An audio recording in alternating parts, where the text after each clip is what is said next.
beyond the Black Stump.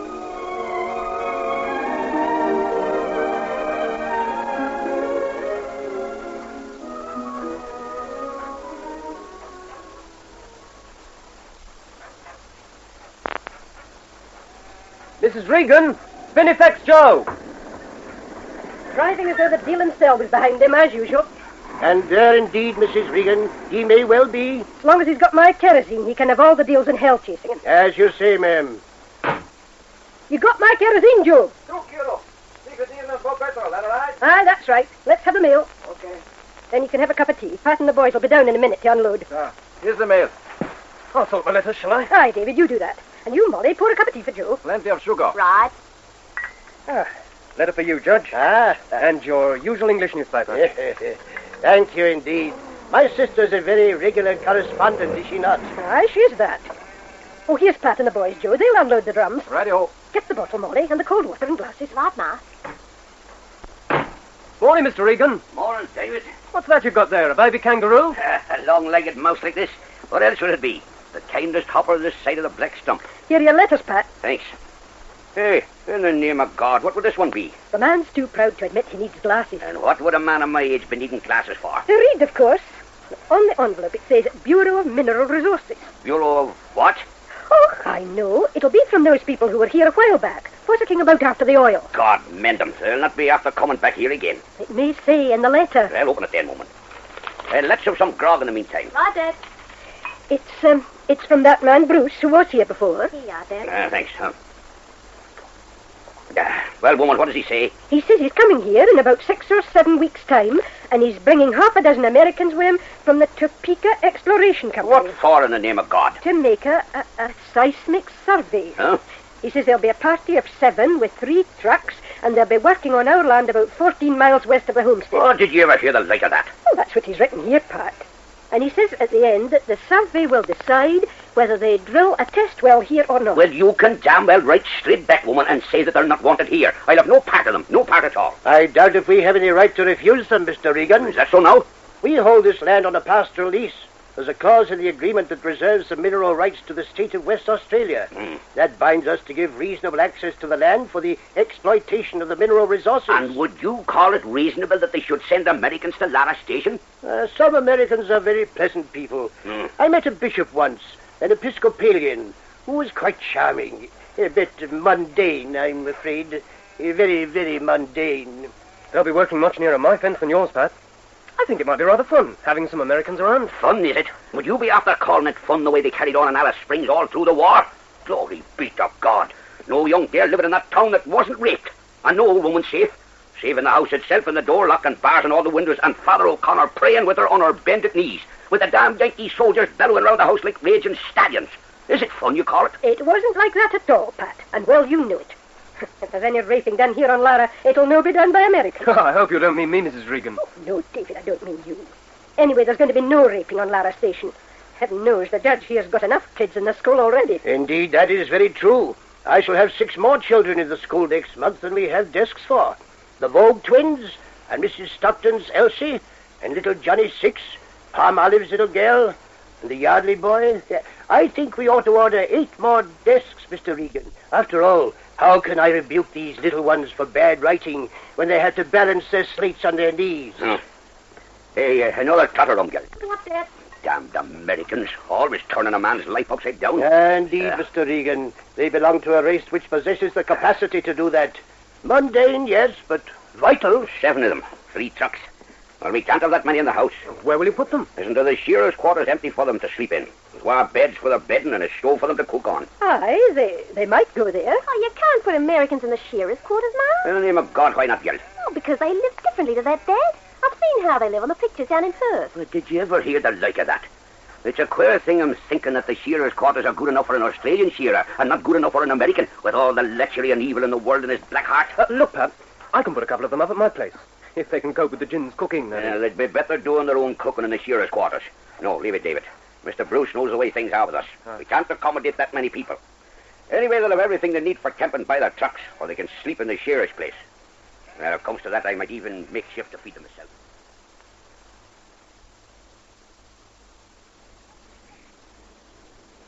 You like the convertible your mother and I got for you, son? Oh, yeah, you bet, Dad. She'll pass anything on the highway, except maybe a gas station. Sure, Dad. I already tested her out, remember? You want to take it easy with that kind of automobile.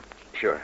Your mother was very touched, son, to notice just now you still have that Bible she gave you 3 years ago before you went out to Arabia. You read it a lot? Well, now and then. Funny, isn't it, Dad? Whenever you look in the Bible, you seem to find a sentence or a phrase that applies to your own life. I know. Take this bit I came across just now. Here it is. The sun shall not smite thee by day, nor the moon by night. That means Arabia, I guess. And here. The Lord shall preserve thy going out and thy coming in from this time forth and even forevermore. He did that, son. I guess he did. The motor that failed in that plane bringing me back from Arabia might have failed way out over the Atlantic instead of only 30 minutes before we were due to land at Lisbon. This is my rest forever. Here will I dwell, for I have desired it. That's true, too, Dad. I'm home again. Among your own folk, your own friends. It's really a great feeling. Really great. Say, talking of friends, you don't happen to know when Chuck's due back from Texas, do you, Dad? Chuck Sheridan. Not for another month, I'd say. Chuck and Ruthie, how are they making out these days? Fine, I guess. Except what? Well, son, you know Chuck. He's still a lieutenant in the Air Force and likely to remain just that, I'd say. Well, Chuck had a swell combat record when he flew jets in Korea. Sure, but Chuck's kind of allergic to discipline. You know that. Yeah, I guess maybe you're right. He's stationed down at some big air base near Houston as an instructor. Ah. Last time he wrote, he said he, Ruthie, and their 4 kids would be coming home to Hazel on vacation in September. I can't wait to see old Chuck again. Trouble with Chuck is that every time he rises a mite in the estimation of the Air Force, he gets out of line and they slam him down again. Yeah, that figures. One of Chuck's brother officers came here the early summer to do a little fishing. Seems your friend Chuck is now instructing fighter pilots, and he's developed a particular technique which apparently gives him a great deal of pleasure. A technique that can't be found in the Air Force manual. What is it this time, Dad? Well, around that part of Texas, the railroads are mostly single track. Uh-huh. When Chuck goes night flying, he cruises around till he finds a train rolling along, the single headlight of the locomotive lighting up the track ahead. Mm-hmm. I think I can guess the rest. Correct. Young Chuck retires about 15 miles ahead of the train. Then he brings his aircraft down practically to track level and flies dead straight along the track at the locomotive with only one landing light switched on. Oh, boy. So far, apparently, no engineers actually died of fright, but several have come mighty near it. Yeah. Well, I can understand the way the United States Air Force might feel about antisocial habits like that one.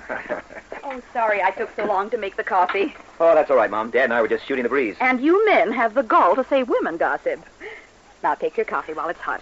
Thanks, Mom. Your mother thinks coffee should be drunk at 90 degrees centigrade. Yes, I know. Oh, come now. Junior, you just don't know how much you've changed. Not as much as all that, surely. Oh, yes. Those 3 years have made you so brown. Is that all? No. You're a deal more adult and self-reliant. Well, that's something. Junior, you think maybe it's time you got to tell us about that letter you got from the Topeka Exploration Company in New York? Oh, yes, I was going to. Did they say where they want to send you after your vacation? Oh, they've given me a choice. Paraguay or Australia. There wouldn't be the chance of a job here in the United States. Well, not unless I get myself married. My company gives domestic assignments to married men with families. Paraguay, Australia. You'll want to think it over a bit. Well, I guess I've done all the thinking I need to, Dad. I'll go to Australia this time. But it's so much further away if you want to come back home on vacation. I like the sound of Australia better, Mom. In a way, as I see it, that part of the country I'd be going to would be something like Arabia. Maybe not quite so bad. You couldn't run sheep at Abu Qaya. I don't like the thought of you going back to a place like that. Oh, it's healthy enough. I'd be more scared of getting sick in a place like Paraguay. Marshes and flies and fevers and all that. Sure. Dry place is better. And then there's the language, too. By the time you've learned a new language well enough to talk to the inhabitants, it's time to come home again. Well, I guess you're right. Your mother and I were talking about you today when you were downtown. We were wondering whether your work is always going to take you to countries such a long distance away. Well, I guess that depends on how I get on, Dad. Maybe the head office in New York one day, if I make the grade. You'd like a city life if it meant a lot of money? Oh, I don't know, Dad. I certainly wouldn't like living in New York. A small town's best for small town people. Your mother and I, we've been mighty happy here in Hazel. Sure, I know that. But there's nothing I could do in a town like this. I don't know if there's any place in the whole world I'd rather live in. But you've got to be practical. There isn't a single oil rig in 500 miles. As you say, a man earning his living has to be practical. You know something? Huh? When I go, I'd kind of like to see the Hazel Advertiser now and then. Well, not every week, maybe, just now and then. See what's playing at the movies, things like that. Sure, I'll have it mailed you from the office. You want a Portland paper, say the Sunday Oregonian as well? Oh, well, Dad, I don't know that I'd read it. I guess if I have the Saturday Evening Post and Life and the Hazel Advertiser, that's all I want to read. And your Bible? Sure, Mom. That'll make my mobile library complete.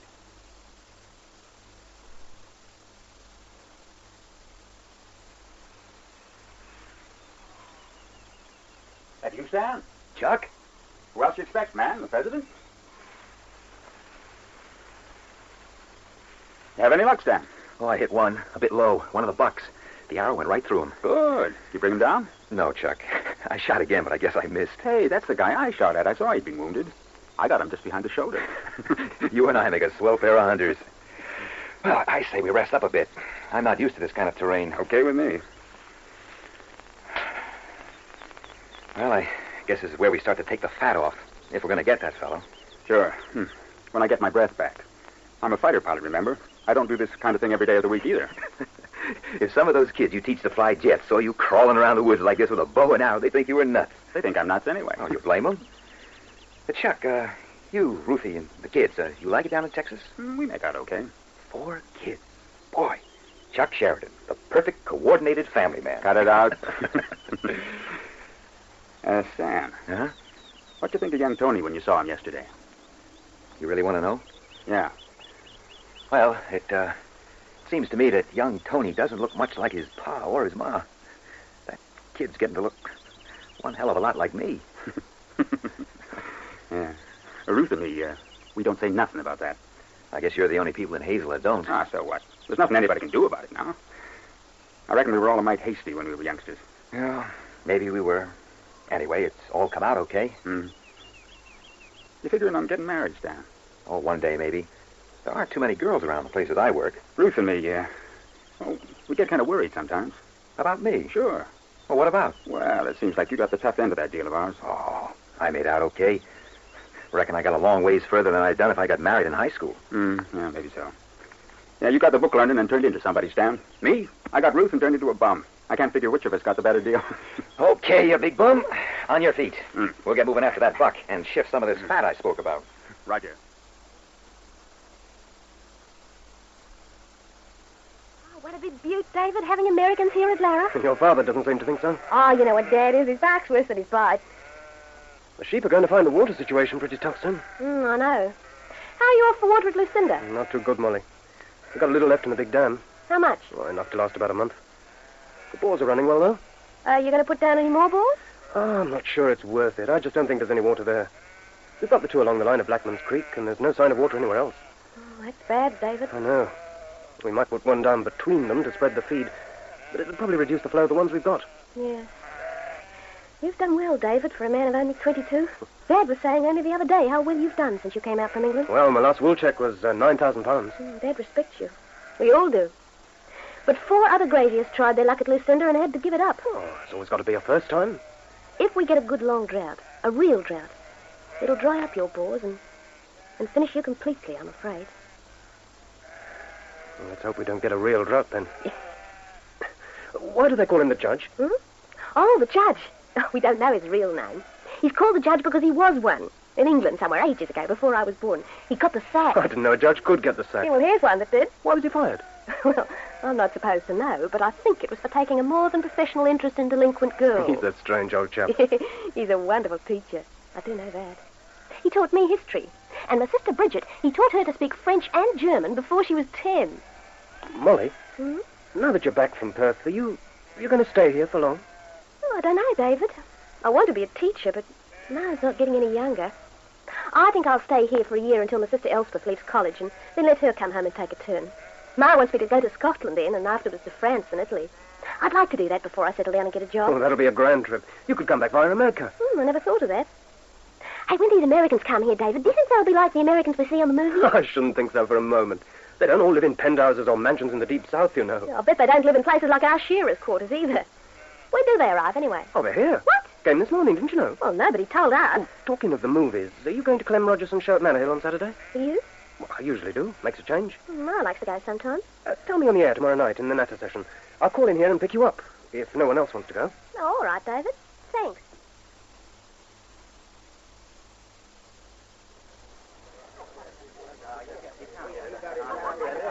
Hello there, Molly. Oh, hello, Mr. Bruce. Enjoyed the show? Yes, it was beautiful. You, David? Yes, I did too. Your mother and father here, Molly? No, they didn't come. David brought me over to Manor Hill. Ma said they'd better stay at home in case you came over with the Americans. Yeah, I'm sorry about that. We got held up on the road. Look, let me introduce you to Stanton Laird. He's the one who'll be in charge of the party on your father's land. Oh. Hey, Stan! Stan, come over here a minute, will you? Okay. I I want to introduce you to some friends of mine. Oh, swell, Mr. Bruce. Stan, I want you to meet Miss Molly Regan from Lara. Hi, hello, Miss Regan. Hello. Certainly glad to know you. I hope we'd get onto your property today, but Don will have told you we're running kind of late. Yes, I know. What happened? I guess we just naturally got lost. Well, between here and moving down? That's right. But didn't you follow the tracks the mail truck made? Miss Regan, one wheel rut's just like another wheel rut to me. Oh, Molly's the name, Mr. Laird. We use Christian names in this country unless you're trying to be very formal. Oh, fine. I'm Stanton. Oh, and this is David Cope. Oh, glad to meet you, David. How'd you do? Oh, you're not Australian? No, I'm English. They call us Pommies out here. I've got Lucinda Station next to Lara. Oh, that's to the west of Lara, as I recall it. I guess we'll be operating pretty near to your boundary. Yeah, so if I can help you in any way, I hope you'll come over and tell me. Well, that's mighty nice of you. And I'll start right away by getting you a drink. What's your poison? Oh, thanks, but I don't believe I'll take anything right now. Oh, nothing at all. But everybody's grogging up like fishes around the corner. Grogging up? Aussie for drinking. Well, maybe something soft. Oh, what would you like? Coke, is that okay? Sorry, we haven't got anything like that. Lime juice, lemon squash? Lime juice, please. A long one. Right, won't be a take. Don't you drink, Stanton? Not alcohol. Not many people do where I come from. Oh, I thought all Americans drank terrifically. I suppose I'm going by the movies I've seen in Perth. Miss Molly, I'd say that the movies aren't a very safe guide to America. Of course, some Americans do live that way, or they wouldn't make movies about them, I guess. They'll do anything in Hollywood. But I come from the West, where we don't live that way at all. It's still kind of frontier where I come from. Ranching and riding horseback over the trails. You still use horses in America? Why, certainly. In my part. Where I live, there's nearly 300 square miles right close into town, where you can only go on a horse. No roads at all. It's frontier still. Oregon, in back of the state, close to Idaho. Do you know how many horses we've got at Lara, Stan? I'd only be guessing. About 300, but I'm not really sure. Heaven's sake. Lara's just under 1 million acres, you know. It's not big as properties go up in the north. We feel it's just a comfortable size. Oh, my face is sure red. You know what? I'm going to keep my big mouth shut about America till I learn something about this country. Oh, no, don't do that. You don't know how much we've all been looking forward to hearing how you live and everything. We seldom get a visitor at Lara, and I don't ever remember anybody coming from abroad, except David. Hey, that reminds me, it's time we went to look for him, if we're ever going to get a drink, that is. He seems to have forgotten all about us.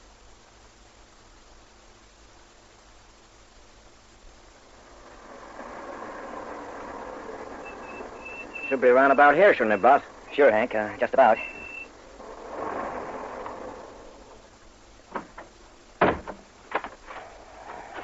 Over there, see? That's the big limestone outcrop I showed you on the air photograph. I get it. Okay, down this spur, towards the flat country over there seems about that dry riverbed. Beneath that big limestone spur. Yes, I'd say a camp down there would be as good as anywhere. There's not much life around, is there, boss? Oh, Hank, just us. And a few Australian sheep. It's going to be kind of lonesome. Sure is. Well, I guess this is it. This is what we've come for. You run a line of shuts across the valley, boss? See where that limestone goes? Maybe. We'll make our camp down there by the dry riverbed for a start. Okay. Let's go then. I got the gin to make some tea, Stan. As you say, the folk at Lara haven't broken you into rum yet. No, not yet. Say, do they always drink it that way in this country, Mr. Cope? David's the name, Stan. They drink their rum like that in the outback. And not down in Perth. It's just like England there. I can't figure out why they're not all nuts, the way they drink this stuff. Oh, don't make any mistakes. The Regans are good graziers, you know. I know. That's just another thing I can't figure out. Your own place now. There must be a lot to do on a place like this. Well, there's a lot to do, all right. I'm at it all the time, from dawn till dusk. It's a bad property, of course. Bad? If it was a good one, I wouldn't be running it at my age. Oh, I get you. Oh, here's your tea. Oh, thanks. 320,000 acres, but very little water. There's over 100,000 acres up your end we can't use at all. Can't use? There's not a single puddle in it. Any rain that falls sinks straight into the ground. Would that be the area towards our camp? Yeah, that's right, Stan. Can't run any stock at all between this homestead and your camp. Oh, maybe you won't be so mad at what I'm going to ask then. What's that? Well, the strata on the Lara side are falling to the west as far as I can see, and now I'm working close up to your fence. Mm-hmm. The department haven't asked for us to prospect on your property, have they? Well, not as far as I know. You're quite welcome, though. Okay, and thanks. So what about some lines of shot holes for a few seismic readings? That would only mean a couple of trucks on the land and a few small explosions. I can't stop you, Stan, and not that I want to. We've got no sheep there because there's not a drop of water for them, and most of it I've never seen myself. If you go on it, I'd be glad to know what's there. Well, I'll certainly tell you everything we find, Dave. Well, time I was getting back to work. The boys will be wondering if I managed to get myself lost again.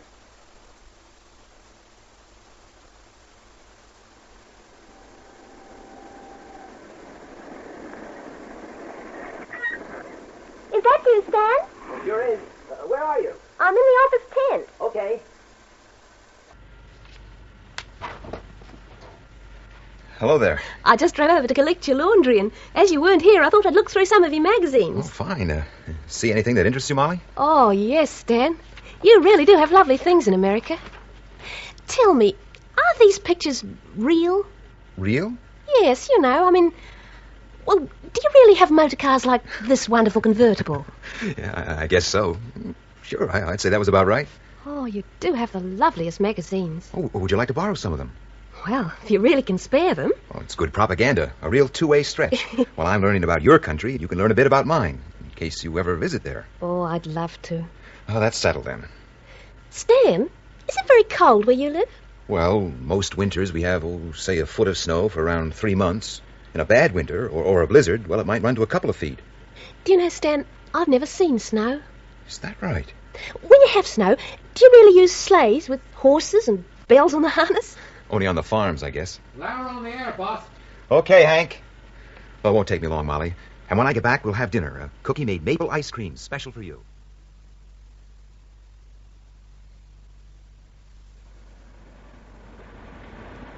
What a lovely night it is, Stan. Yeah, it sure is. Let's stop for a while. Swell.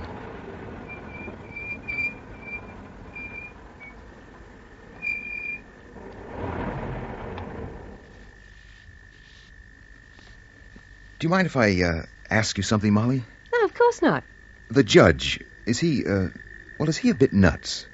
Oh, good heavens, no. The judge has got a very clear mind. Mind you, it gets a bit confused sometimes, but that's only the rum. Well, that's exactly what I can't figure out. Now, back home, if anybody drank like the characters out here drink, he'd be right on the skids. Oh, the judge doesn't really drink a great deal. Dad drinks twice as much. It just doesn't seem to make sense to me. Oh, Ma cuts it down when she thinks they'd have enough. She knows about grog. Ma was a barmaid before she married Uncle Tom. I always thought Mr. Pat Regan was your father. Oh, yes, Stan, really. Yeah, I suppose we're rather a difficult family for strangers to understand. You see, after Mike and Charlie and Bridget were born, Ma and Uncle Tom didn't get on very well together. So Ma left Uncle Tom and married Dad. Well, Father Ryan says Ma and Dad aren't really married. We're all mixed here, you know, Catholics. Didn't they get married? Well, they couldn't, because they couldn't get a divorce. Not even a civil marriage? I don't think so. I'll ask Ma sometime. Sure must make things kind of complicated. I don't know, Stan. Not here in this part of the outback we call the lunatic. I'm glad you told me all this, Molly. Well, it'll help you to understand us. I suppose you think we're a lot of savages. Why should I? People are much the same all the world over. You know that. We've all got a skeleton of some kind in our cupboards. Oh, not you, Stan. Well, you're dead wrong there. I think maybe I ought to tell you about mine. Well, only if you really want to, Stanton. I do. Here goes. You remember that guy I told you about, Chuck Sheridan? Your friend who's an Air Force pilot? Yes. Well, about 12 or 13 years ago, a few months after Pearl Harbor, Chuck and I and a couple of girls, we got in a scrape. Well, what kind of a scrape? Oh, a real humdinger. It would have rocked our hometown of Hazel a mighty sight more than it did if it hadn't been for Pearl Harbor. But I guess the honest citizens had more important things in their minds than the misbehavior of its teenage population. How old were you? Oh, you're all about 16, I guess. There was Chuck and me, Diana Fawcett, and Ruth Eberhardt. Your friend Chuck, isn't he married to someone called Ruth? No, that's right. The same one. Oh, so Diana Fawcett was your girl, eh? Well, not exactly. You see, it's kind of difficult. What happened? Well, Chuck and I were real friends, and you know how it is with kids at that age. We shared all our belongings. Including your girls? Yeah, I guess so. I'd never have believed it of you, Stan. I know. That's just what Mom and Dad said after the inquest. The inquest? Both Chuck and I owned jalopies, and one night we were playing a rather complicated game of touch in and around the streets of Hazel. Diana was driving with Chuck. Ruth was with me. And you crashed? That's what happened. I was coming down 4th Street at 70 to cross Roosevelt Avenue. I hit Chuck's Plymouth broadside on. At 70? Oh, you must have been crazy. No, not crazy, Molly. Drunk. I guess we all were.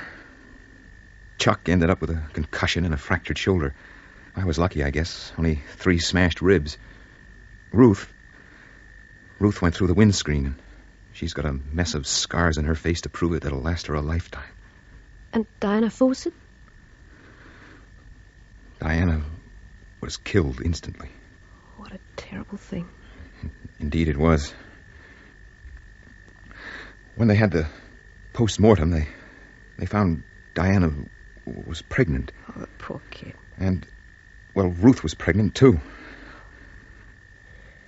What did the police do? Well, Judge Hadley figured it this way. Diana was dead. Nothing could bring her back to life again. Though Chuck and I had killed her, we were all culpable in some way. I guess it seemed profitless to the old judge to start chucking me on the road to the penitentiary. He sentenced both of us to a year in reform school and suspended the sentences indefinitely, subject to the chief of police putting in regular good reports about us. You were lucky, Stan. Nobody realizes that better than me, Molly. You said that Ruth was pregnant, too. So she and Chuck had to get married, eh? Well, not exactly. Ruth had been my girl, and if she was pregnant, I had a pretty good idea of which out of Chuck and me was probably responsible. The Eberhards were playing the hell with Ruthie, trying to pressurize her to say which of us it was. Well, I guess she finally decided Chuck was more fun than me. Anyhow, she said it was Chuck, and they were married as soon as she came out of the hospital. Stan? Yes? You were telling me the other day about this job your father's offered you in his own firm. Oh, yes, I guess I'll be joining him next year. Well, why not now if he needs your help? We got to make a hole first. We're here? Uh-huh. It's just a question now of fixing the exact location. Say, talking about fathers, I guess I'm not anxious to start anything with yours right now. Oh, it is getting late. Okay, let's go then.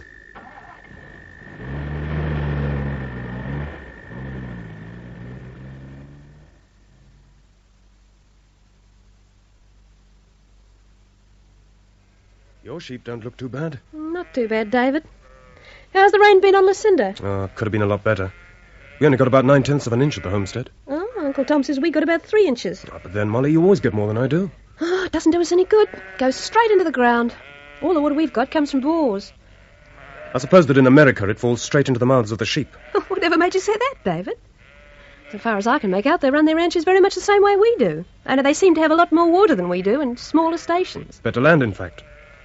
Everything's better in America, isn't it? Well, if it is, it's because they've worked damned hard to make it so. And I just sit on my backside and smoke my pipe all day, of course. Oh, I didn't mean it personally, David. You work harder than anybody here in the lunatic.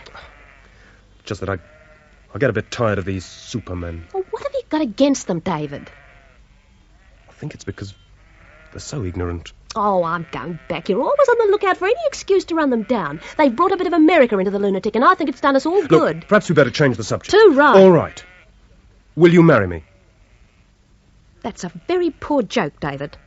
I'm serious. But you can't be.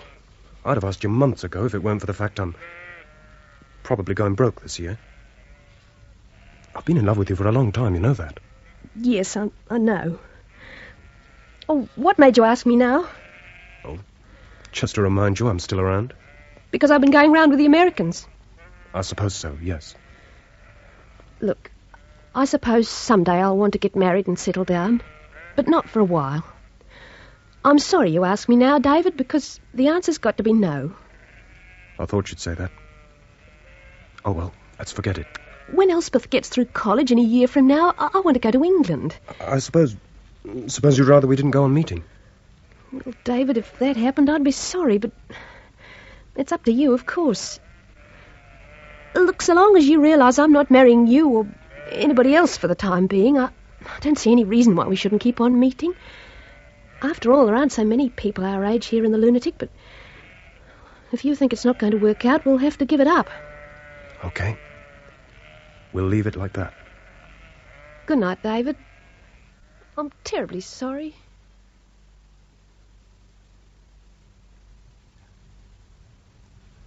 My dearest Stanton, I'm afraid what I have to write to you in this air letter will be very bad news indeed. Your friend Chuck Sheridan was killed flying last week.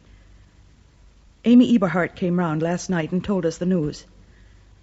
It has been a terrible shock to them, and indeed to everyone in Hazel. Chuck was stationed at a base called Harrisburg in Texas, and it appears he was instructing the cadets there in night flying. It must have been low test flying, or whatever they call it, because Chuck collided with a train. Amy was all broken up, of course. She never did like flying, so they've gone down by the Limited to arrive Thursday morning. She said it was a terrible accident, because one wing of Chuck's airplane hit the smokestack of the locomotive, and the airplane rolled up in a ball and burned alongside the track, in front of all the people in the coaches looking on. Ruthie, of course, is all broken up. So is everyone in Hazel. I mean, Chuck did so well in Korea, and then to get killed just on a silly training flight. You can't explain it. But God knows best. I am so sorry this news comes to you when you're so far away from us all. But now that you have decided when your work in Australia is done to come home to help your father in the family business, it won't be for long.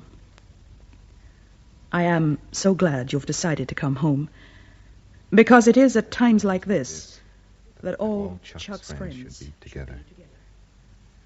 All our love, son, and come home soon, Mother.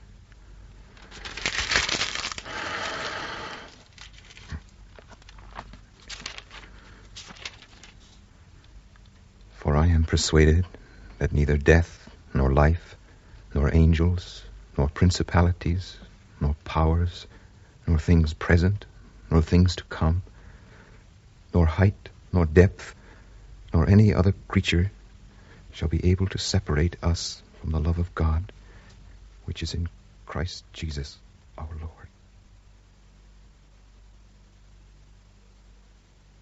This Anzac Day, boss, must be quite something then. Sure is, Spencer. It'd be a heap of trouble if we didn't stop work. Well, we never stopped to drill for our own Independence Day. Well, I guess Anzac Day is a sort of holy day, too. You know, Independence Day, Thanksgiving, and Easter all tied up together. Well, what do you know? You got the cablegram ready? Oh, yeah, sure, right here, boss. The operator at Hastings, Jerry Lee, he's been taking down a number of telegrams from various stations. Should be just about our turn. Okay, let's try it then. Okay, I'll switch her on.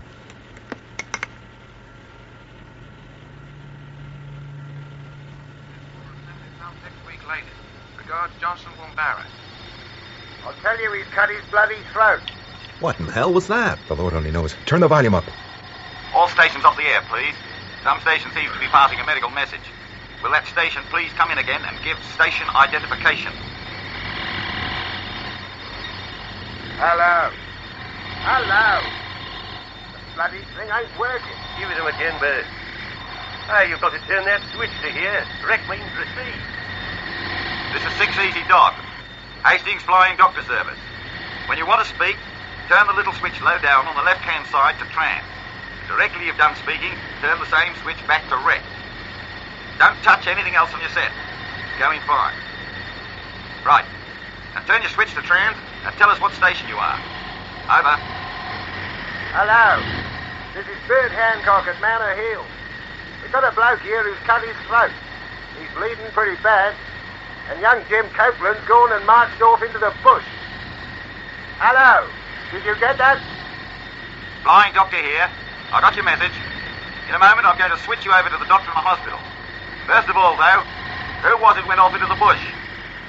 Now turn your switch to trans. Now. Over. Jim Copeland, that was. Went off in the middle of the night. Left a note on the cookhouse table. Said he was going back to London. I'll turn the switch now. Flying Doctor here. Was this man Copeland walking or riding? Walking. All the trucks are here. He's a young pommy just out from home, Jackarooey. He got a bit full of the grog last night. Well, we all got a bit full. Over. Right, Manor Hill. Hang on, will you, while I switch the radio over to the doctor in the hospital. Won't take a tick.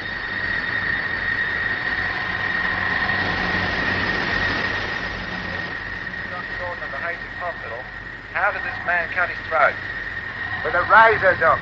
We got him out in the veranda, sitting up. It didn't seem right to move him. Tell me how long the cut is, whether it's still bleeding. I'd say it's about 4 inches, Doc. It's bleeding pretty fast still. Real nasty. Right. Now look, Mr. Hancock. I'll come out just as soon as I can get an aeroplane. But first of all, you've got to get that bleeding stopped. Have you got any suits? Turn it down a bit, Over. Spencer. Okay. I don't know what they see, Doc. Maybe some of us should go over with the first aid kit. Take quite a while. The airplane with the doctor would make it first. I guess I'll go over and take Tex with me. We're not so far away, and it might look bad if we didn't show up to help. Okay, I'll turn it up again. See what's happening. Well, I'll try it if you say so, Doc. I told you, though, I can't stand blood. Makes me sick in the stomach. I've chunned it once today already.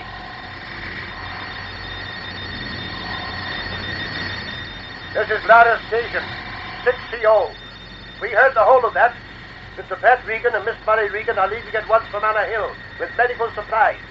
The journey should take them about an hour and a half in the jeep. I'm afraid those poor boys must have been terribly intoxicated. Over. Thank you, 6CO. I'll tell Manor Hill when they come on again. Listening out. Flying Doctor, this is 6QT, Topeka Exploration. We heard all of that. Mr. Laird and one other are leaving right now for Manor Hill. I guess we'll be over there in 2 hours. Over. Thank you, Topex. I'll tell Manor Hill. Listening out. I'll say they were terribly intoxicated. I guess that's what happens in this country when the manager goes off to Perth for Anzac Day and takes his family along. Except at Lara, boss. Lara's different. I'd say they're kind of pickled. It just doesn't do them any harm anymore. Besides, they've got a Scotch ex-barmaid in the driver's seat. Maybe that's what you want to run a ranch in this kind of country.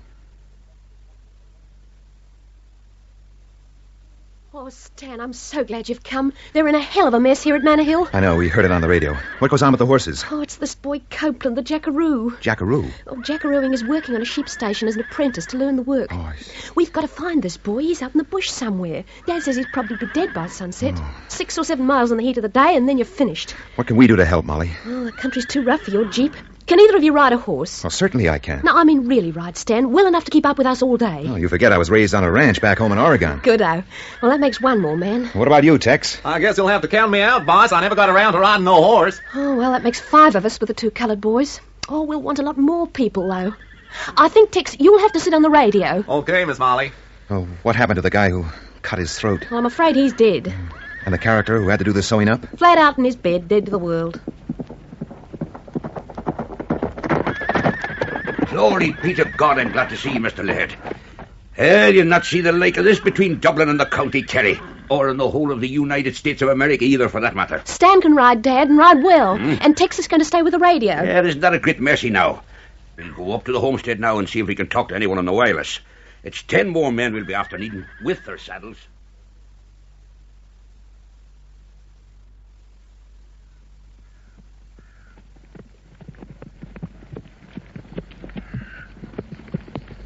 You were watching me just now when we were cantering. I'm sorry, Stan.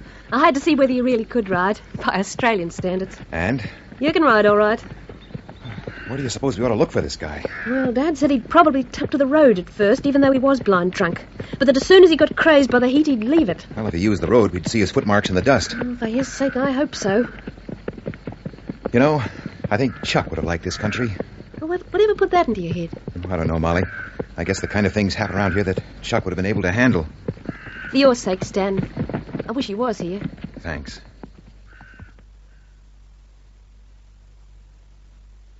Oh, I don't see we can do any better than go on as we're going, Stan. You're the boss. We must be 7 or 8 miles out, I suppose. About that, I guess. Well, you could have walked as far as this by night quite easily. Although we haven't seen any traces. Yeah, this guy's good at covering his tracks, the nut. I'd like to keep it going for another couple of hours, if that's all right by you. Say till 5 o'clock. Fine. I just hate to think of anybody wandering about on foot in this kind of country. Oh, I know. They come out from home and they just don't understand. It takes a long, long time before they do understand. Hey. What is it, Stan? I was just wondering, that might be over there on the road. It looks like a stone. Oh, I don't see anything. See that first kind of wiggle? Yeah? Well, on past that. The tree on the left. Just a mite past that. Oh, it's a stone. I guess maybe it is, but it's kind of rounded for a stone in these parts. And they're mostly red anyway. I guess I'll just take a look.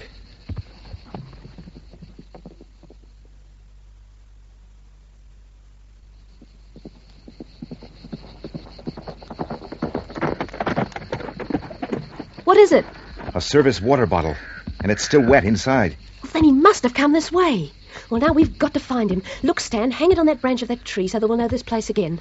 Now, let's see. We must be about 12 miles out and just past the second creek.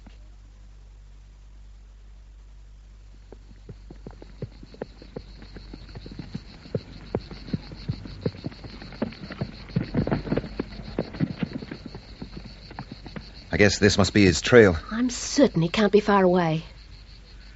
He isn't. What? See that clump of spinifex down there? Where?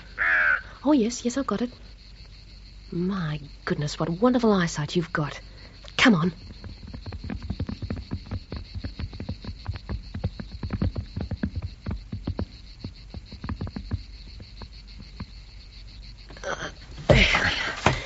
Give me a hand. Okay. Well, he's alive. Only just. Yeah, he's burrowed right into the spinifex like an animal. Well, we'll have to cut it away from on top of him. Have you got a knife? Sure, my hunting knife from back home. Oh, he's scratched and torn by the spinifex grass. And it looks as though he's bitten half through his tongue. Oh, he's still alive. That's the main thing. Okay, let's fix the grass. Oh, he needs water pretty quick. Then we better get him up into a sitting position. Right, here we go. Here, steady now. Okay, now pour some of that water through his teeth. Right. Oh, blast. Oh, you just have to try and force him. Oh, he's wasting a lot of water. Hey, what about water? We're both pretty low, Molly. We can get more from the river. It's as dry as a rock. Oh, it just looks dry, Stan, but there's water there, all right. You're kidding. Didn't you see those little holes in the sandy riverbed where the kangaroos had been digging? You mean there's water down there in that riverbed? Oh, yeah, where the kangaroos dug for it. Poor kitty, didn't know that. That makes two of us. Look, Stan, it's only about a quarter of a mile to the river. Do you think we could get him there? Oh, why, sure. I could carry him that far. Or we could put him on a horse. Oh, it's better to carry him if you can manage it. There. He swallowed a little bit then. Yeah, things are looking up. Now, the best idea is to make a camp down by the river. Yeah, sounds good sense. If we make a fire, somebody's bound to come out looking for us during the night.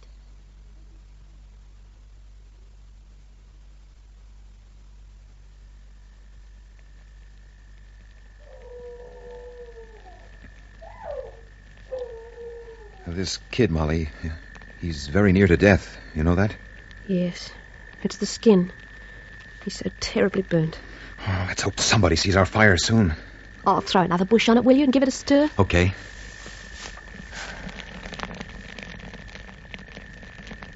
Well, all we can do now is wait. And pray? Sure, and pray. Stan? Uh-huh. When do you think you'll be back in Hazel? Depends on the well. Right now, it doesn't look so good. Oh, you mean you're not going to strike oil? Oh, I wouldn't say that. But all we got so far is traces in the shale. And if there isn't oil here, what'll you do?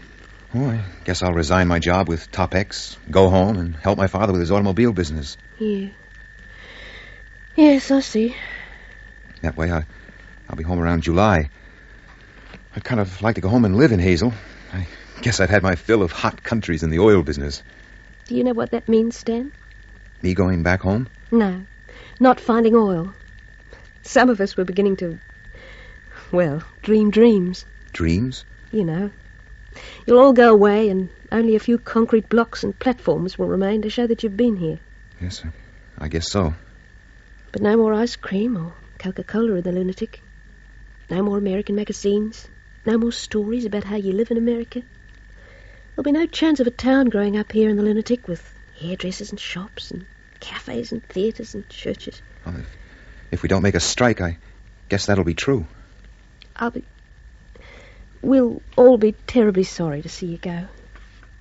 I guess I'll be sorry to go, too, in some ways. Why do you say that? Surely you can't like living in a place like this. Not after Oregon. Well, you get kind of used to a place. Besides, folk here have been mighty nice to us. Oh, it's made a tremendous difference to us in the lunatic having you all here. And in your shoes, I'd do the same. I'll be itching to get back to Hazel. Sure, that's the way I feel, Molly. Yet in some ways, I just can't bear to leave. Why ever not? What's so attractive about this place? You. You can't be serious. I didn't mean to talk this way.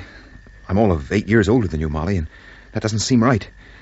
But ever since you let me tell you about Chuck, I've thought about nothing else. Oh, Stan. So that oil isn't down there. I just can't bear the thought that I'll be going away soon and never see you again. I guess there's one thing above everything else a man like me wants in his wife. That you be a kind person. And that's what you've been to me, Molly. Real kind. What your dad would say, the kindest hopper this side of the Black Stump. Oh, I never knew you thought of me as a hopper. Oh, I don't really, honey. That's sort of allegorical, like the black stump itself. But if I were to tell you that you were the kindest person I'd ever met this side of the black stump, I guess that would be true.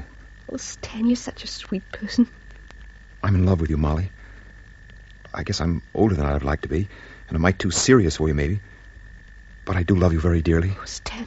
So, will you marry me? Yes, of course I will. Molly. Oh, Stan.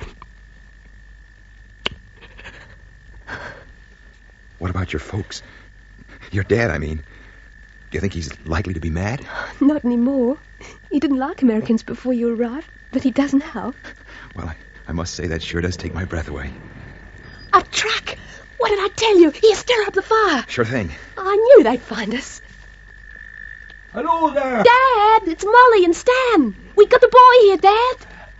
You and his mother should be burning candles to the miracles of God, the way you found the lad. Stan found him, Dad. And may the holy saints reward you, Mr. Laird. Or else the doctor will be needed for this fella. We'll have to get the stretcher fixed up.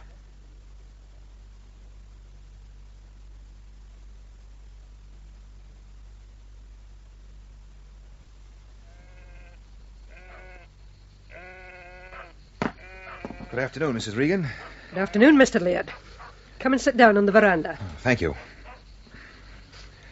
Molly says she told you about us. Aye, she did that. I told the lassie you were too good a man for her, but it all flowed off her like water off a duck's back. And now, tell me, lad, what made you go and do such a daft thing? Well, I guess everyone goes a bit daft when he's in love. But I'd say, Mrs. Regan, that this is just about the most sensible thing I've ever done in my life. Mm-hmm.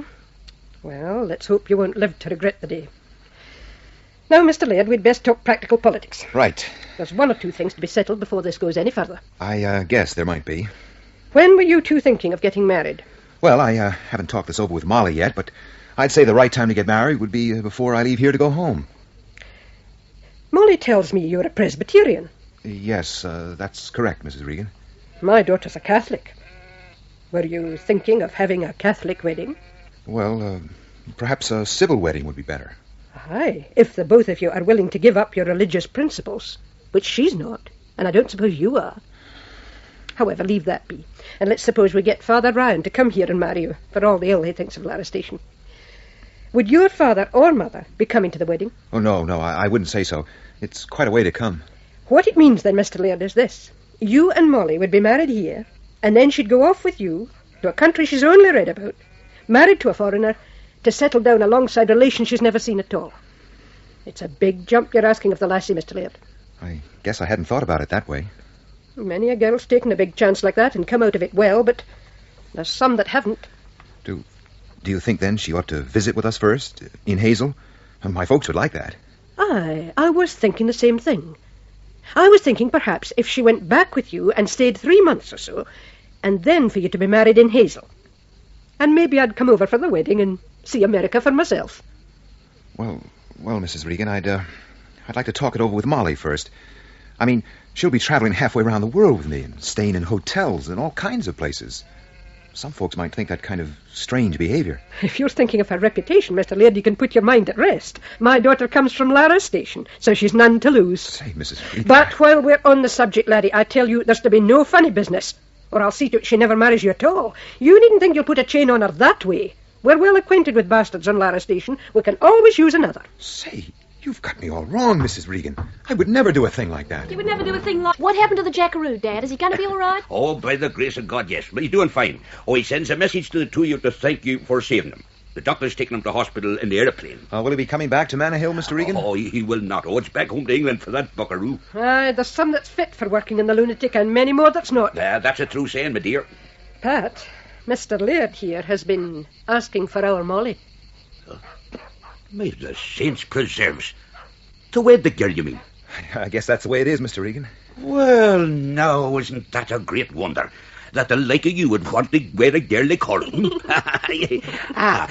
Was it in the dark night you asked her now?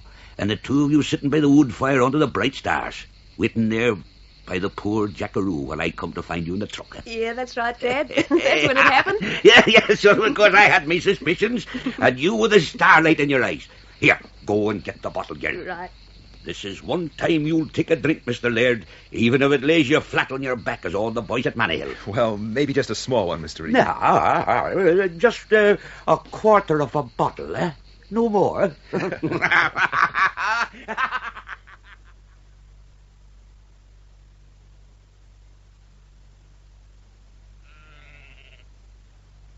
Hi there. Hello, Ted. I thought I'd stop by. Oh, come on in. Thanks. Any sign of it letting up here at Lucinda? Not a hope. 9 weeks at least before we can expect any rain. How's the stock holding out? I lost about 300 last week. Jeez.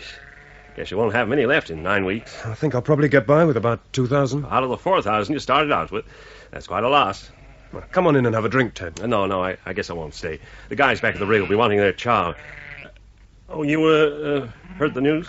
What news? Well, back at the rig, they're saying Miss Molly and Stan Laird aim to get themselves married.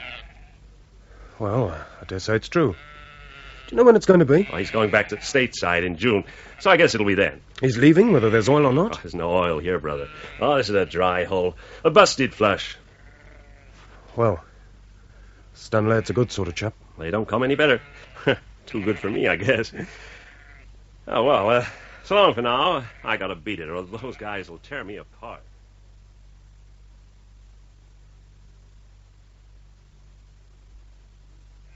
Dad, may I speak to you? Why not? Aren't you me daughter? It's about David Cope, Dad. Could we do anything to help him, do you think? Glory be to God, Gil. And why would we be after helping one like that against the normal summer drought, Gil?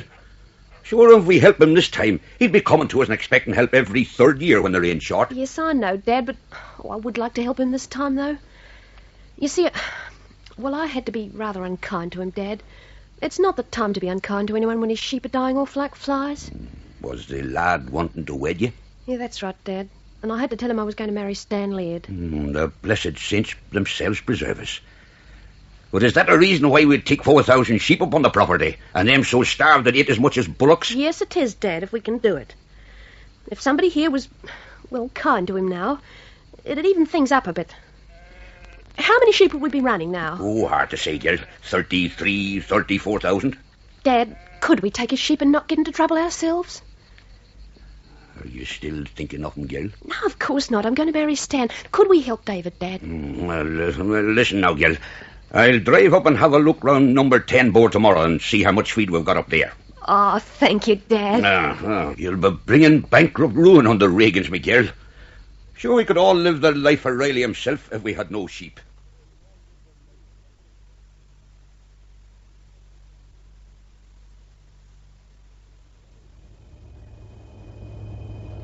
There it is, honey. But it's so large. You always told me Hazel was a small town. That isn't Hazel down there. That's Portland. Oh, Stan, that river, it's enormous. Yeah, it's quite a river. I've never seen so much water. Well, as we Americans are supposed to say, you ain't seen nothing yet. Will they like me, do you think? Mom and Dad? Well, they'd better. I'm scared. Oh, honey, you got no cause to be. They're just ordinary folk, like the folk in the lunatic. Oh, darling, you're wrong there. In the whole wide world, I don't think there are any people like the people in the lunatic. Well, maybe not quite so nuts.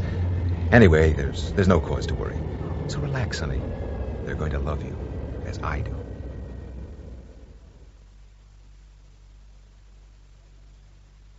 Mom and I had quite an argument about that jacket, Miss Regan. Mr. Laird, couldn't you call me Molly? It'd be much nicer. Okay, Molly it is. Junior wrote us in a letter you had bronze hair, so I figured a two-tone suede jacket and a kind of brown would suit you best, but Mom here said green. I was right, too. Sure, honey, then you always are. Anyway, Miss Molly, you look mighty nice in it. Oh, it's beaut. Oh, you've been so kind to me. I don't know what to say. Oh, shucks, why shouldn't we be? It isn't every day we have a prospective daughter-in-law to visit. I think it's very brave of you, my dear, to come such a long way to meet us. Junior wrote to tell us about you not being engaged yet, and Dad and I think that's real sensible. Well, I think it's a bit of nonsense, Mrs. Laird. Stan and I wanted to get married, but Ma said we weren't to be engaged until I'd stayed with you for a bit. The only difference is that I haven't got a ring. Your Ma's right, dear. Oh, by the way, if you want to, you can call me Helen, children. So they're fixing a bungalow for her. When's it going to be finished, Dad? I'd say in about a month. Dan told me Ruthie'd be back here in Hazel in the fall. Has she got any money? Not a lot. I guess Dan's kind of worried about that, too. Poor Ruthie. All those kids, too. I guess he sure got the rough end of the stick after all.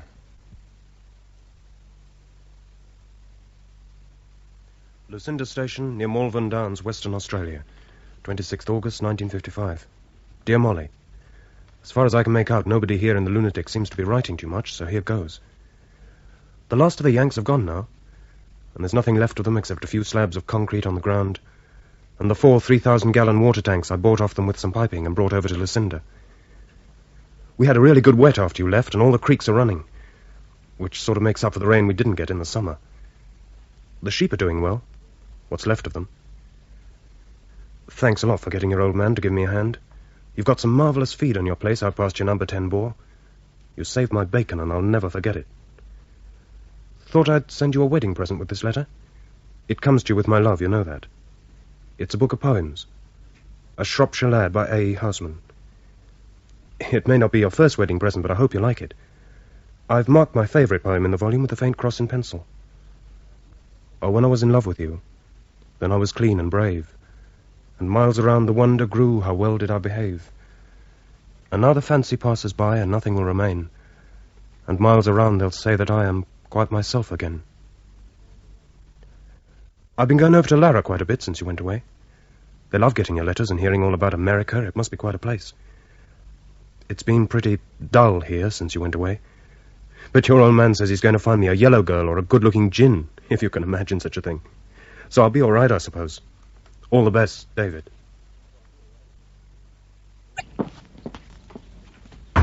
Now, you just sit down and relax. Oh, dear. They're back, then? Yes, Amy, Ruthie, the 4 children. All of them. Claudia and I have been there all afternoon helping them to get into the new Eberhard bungalow. Sakes, my dear, if ever there were 2 worn, haggard women and 4 weary, fretful small fry, they're just plumb tired out, all of them. Is there anything I can do to help? Well, Ruthie brought back a whole sack of dirty diapers. Oh, good. I know Ruthie would appreciate it if someone were to put them through a washing machine and hang them out. Right, I'll go round and get them right away. And if you wait 5 minutes, there's a kettle of potato soup that it won't take me a moment to warm up.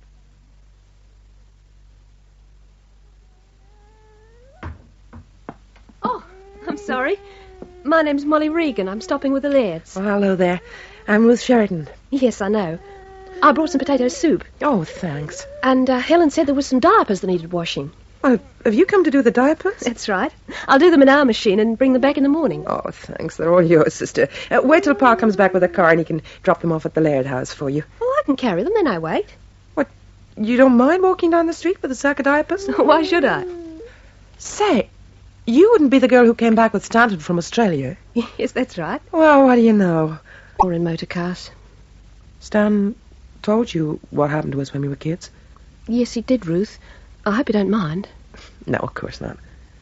When I was coming over here from the Laird house, I saw your boy Tony in the street. He's an awfully nice kid, he really is. Did you notice anything about him? Well, of course I did. He's just like Stanton, isn't he? And you don't mind? Ruth, why ever should I? Oh, it's got to be a lot more noticeable these last few years. Oh, I guess we were real wicked in those days. Wicked and crazy. Now, listen, Ruth. You really mustn't think that I'm upset about it. I really do mean that. I come from a place that's very different to Hazel. More irregular, I suppose. Where I come from in the lunatic. The lunatic? Yeah, that's what it's called, honest. Anyway, there are a good few illegitimacies there, both black and white. Well, I'm one myself, for that matter. You are? Yes, I am. Boy. Hey, does Helen know that? Well, not unless Stanton's told her. Ruth, Tony is Stanton's son, isn't he? Yes, honey, I guess he is. Oh, I kind of hoped he might be Chuck's, but... Oh, well, maybe I did wrong when I told everybody the baby was Chuck's, but I'll never be sorry I did it. Of course you won't. Nobody's any the worse for what you did. Maybe not. Oh, I don't know. Ruth, I'd better take the diapers now. Anyway, the Lairds will be expecting me back for supper.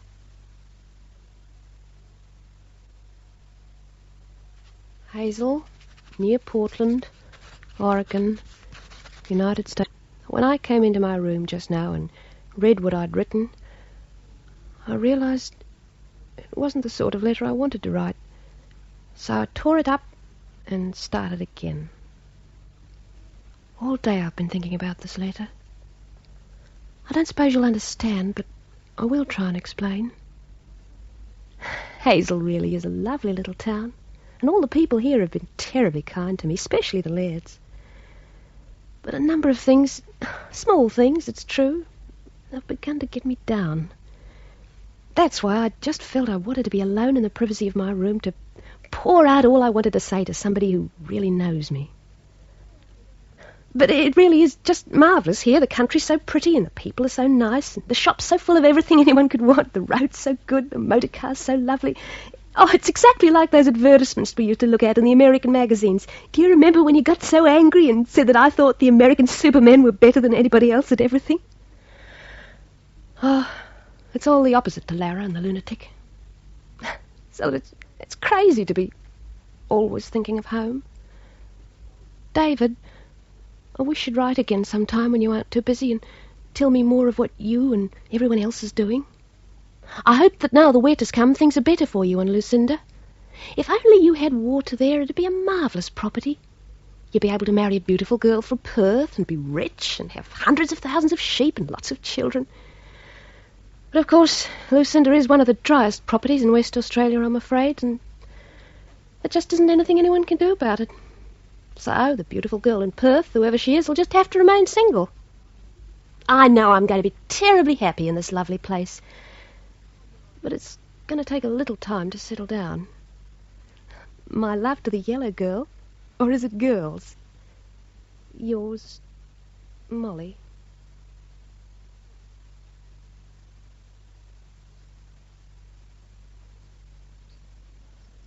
Hi, Mrs. Laird. Hello there. Mom sent me over to get the diapers. Oh, you must be Tony. That's right.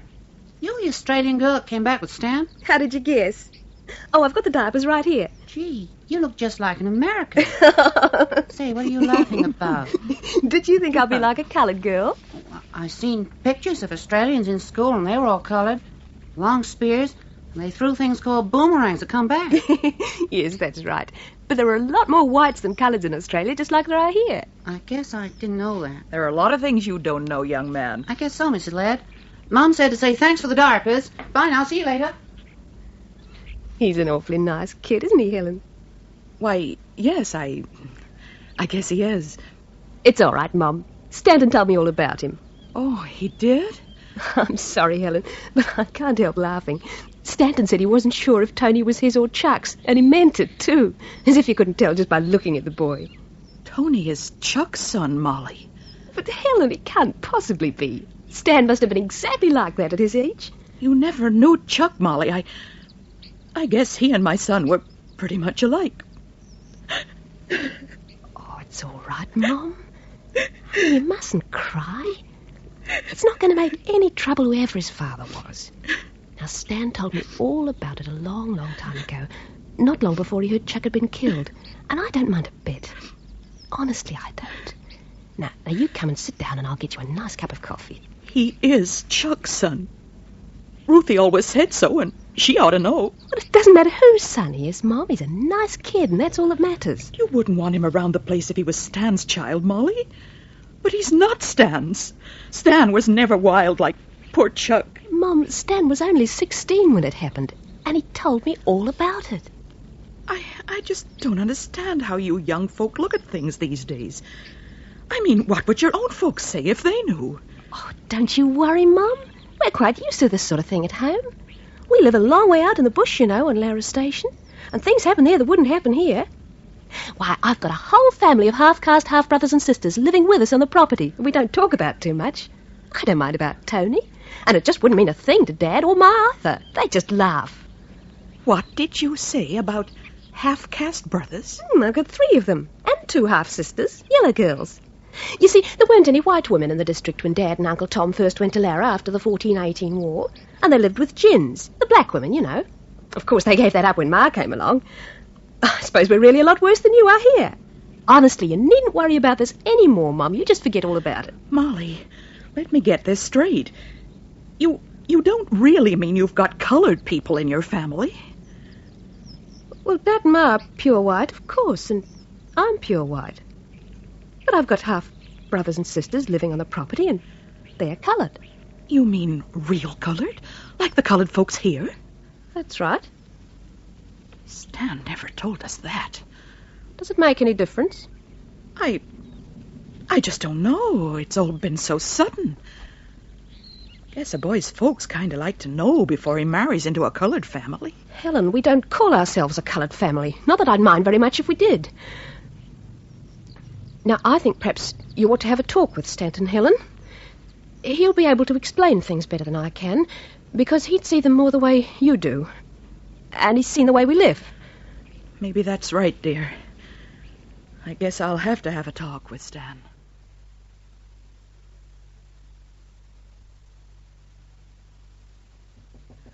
Come in. Am I disturbing you, Stan? No, of course not, honey. Come in. Oh, you're not still working on that report of yours? Oh, come and sit down. Afraid I am, honey. It's quite a report, you know. What is it, Molly? You look kind of worried. Stan, tomorrow morning I want you to see about airline reservations for me. Airline reservations? Is this some kind of a joke? No, Stan, it's not a joke. But you can't be serious. Oh, you're not worrying about all this talk that's going around town about you? Oh, what are they saying? Oh, nothing very much. But, honey, maybe you want to be a bit more careful what you say in front of folks. What about? Well, you know, about your colored half-brothers and things like that. You know how folks talk in a small town like this? Yes, I know. I'm only mentioning it because I don't want you to be unhappy. Well, it doesn't matter any longer. You're not serious about the reservations? Yes, Stan, I really am serious. I just don't understand. Stan, I think I must have said what I did about my half-brothers and all that on purpose. On purpose? I'm not ashamed of it. It's just one of those things you can't do anything about it. So it's no good worrying. Why couldn't you just leave things be, Molly? It would have been deceiving your parents, and that's not the right thing to do, not when they've been so kind to me. But besides, it would all have to come out one day. I don't get that. A person has some private things. He doesn't tell everyone. If we were to get married, Stan, and my father came over here to see us, what would you do? Get in a couple of cases of overproof rum and entertain him at home? Or would you take him down to Skid Row? Stan, I've been thinking about an awful lot of things since I talked to Ruth. Before you and I could think of marrying, Stan, your people, Aunt Claudia and the Eberhards and your friends and all the people in Hazel, they'd have to know all about me. What do you mean, all about you? Oh, about me being illegitimate for a start, and lots of things. For instance, about Dad and Uncle Tom swapping Ma for a Mauser rifle, things like that. It's all part of it. Well, you couldn't tell them that. Well, why not? It all happened and it's all a part of me. And I'm not going to marry you, Stan. But why? Why? I just don't understand. Darling, it wouldn't work. I see that now. And you will too one day. You do now, if you're honest with yourself. There's too much between us. I like you terribly, but if I married you, we'd both be unhappy. Oh, it's no good going on and kidding yourself that it'll all come out good when it's like that. I don't see it that way at all, Molly. Honest, I don't. Sure, there'd have to be adjustments. Oh, but... it's more than that. It's much more. Look, Stan, I don't think I could stand it here, for one thing. Oh, honey, I thought you said... said... it's not I don't like Hazel. It's a lovely little town, but I think it would just kill me to live here. Forever, I mean. Tell me why. Please. I want to understand. Well, everything's been done here, for one thing. Where I come from, everything's still to do. Oh, there's so very much to be done and built and made in the lunatic. Oh, I'd like to go back and have a hand in doing it. Oh, sometimes, honey, I kind of feel that way myself. But you only live once. There's no call to live your life in a place like the lunatic. Well, there's one other thing I'd like to say while we're talking like this. Go ahead. Stan, I think you ought to marry Ruth one day, after I've gone away and all this has died down. I think that's the right thing for you to do, and I believe you know it yourself. Well, I guess when a guy's girl starts cracking up another woman, then it's kind of final. I guess it is, Stan. Maybe you'll feel better about everything in the morning, honey. No, Stan, this is it. All right. Now, I want to ask you something, Molly. Well, I'll answer if I can. You're going back to marry that English boy, David Cope? Well, I can't answer that one. I just don't know. I shouldn't think he'd ask me. He asked you once, didn't he? Yes, he did. Well, I've got a wedding present for you and David. Or perhaps it'd be better to say a kind of dowry. Wedding present? For David and me? Sure. Here it is. What is it? Here, It's a piece of paper. the last page of my report. Go on, read it. On Plan 1, surface spot levels below minus 150 feet are indicated by the area hatched in brown. Within this area, bores sunk through the anhydrite rock can confidently be expected to yield an artesian flow. But I don't understand. That's my wedding present to the two of you, Molly. Water. Scads and scads of it. Right under Lucinda Station. Clear, cool water. The clearest, coolest water this side of the Black Stump.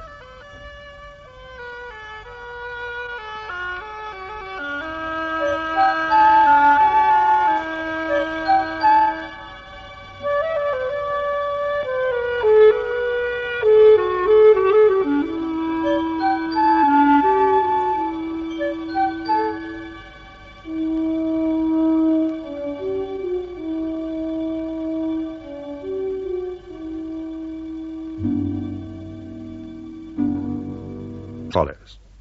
Jane Regan, Dorothy Smith, Pat Regan, J.G. Devlin, the Judge, Walter Fitzgerald, Mr. Laird, Patrick Barr, Helen Laird, Brenda Dunrich, Chuck Sheridan, Jerry Stovin, Spencer, Stephen Thorne, Jerry, Bruce Beebe, Gordon, Frederick Treves, Ted, Alan Haynes, Ruth Sheridan, Mary Wimbush, Tony, Peter Bartlett. Other parts played by members of the BBC Drama Repertory Company. The play, which was recorded, was produced by Betty Davies.